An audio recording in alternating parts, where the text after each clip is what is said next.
Here's your first assignment. You have looked over HTML. Today you're going to learn about elements, headings, and paragraphs. And you saw I modeled a little bit of that through your first introduction. So here are some examples broken down, okay? And then here are your headings also, and your paragraphs, okay?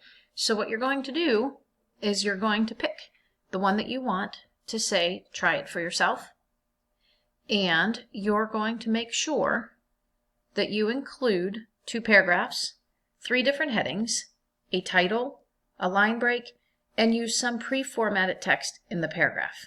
Okay, so these 3 things are going to walk you through how you need to do all of the requirements. Okay, once you do that, once you hit try it yourself, you're going to try it yourself. You're going to hit run. So you're going to be modifying this in one way, shape, or form, right? And then you hit run, and then you'll be able to hit save. Save.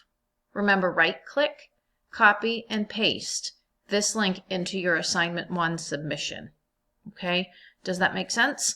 I hope so. If it doesn't, send me an email and I can help you out.